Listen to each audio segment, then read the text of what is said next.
Hi hello नमस्ते आशा करुच्ची भलरे थे समस्ते सांग मैंने मुझे मार्केट जाइली कंकड़ा आने कंकड़ा किलो हूँ 450 कंकड़ा रेसिपी आज करी आपण मैंने ब्लॉग को कंटिन्यू देखु कंटिन्यू देखिले आप ब्लॉग को जानीपर सांग मैंने यहाँ हूँ चिलिका कंकड़ा आमर जाजपुर रोड नहका मार्केट मुझे कंकड़ा नहीं आसली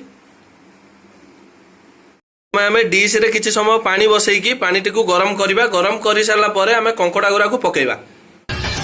वर्तमान मामा कंकड़ा को भय करुँच बर्तमान कंकड़ा आमर पड़गला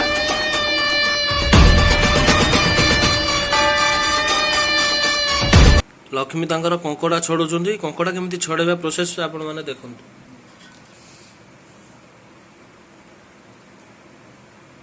प्रथमे आमे कढ़ई रे अल्प तेल देकी आमे कढ़ई की बसई दबा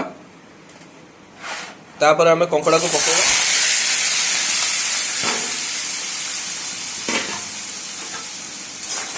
कंकड़ा को पकई सारा पर कंकड़ा को टिके भाजवा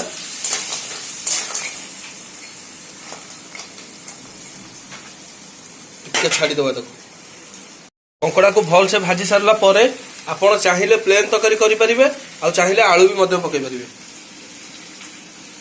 तेल गरम हो सारा पर पंच फुटण पड़ सारा पर कंचा लंका गोटे पकई देबे तापर काटी थुआ पियाज टिके पकई देबे। लो फ्लेम रे पियाज टिके भले की भाजंतु। एबे हमर अदा रसुण पेस्ट पड़गला अदा रसुण पेस्ट पड़ सारा पर ताकू खरिका माध्यम रे ठीक भल से कषिबे।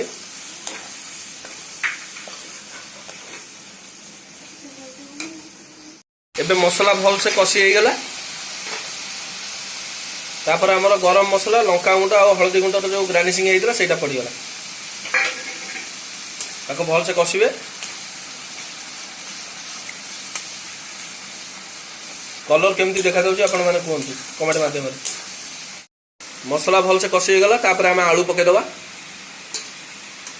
आपण चाहिए आलू पके परिबे नहले भी प्लेन तरकारी करि परिबे।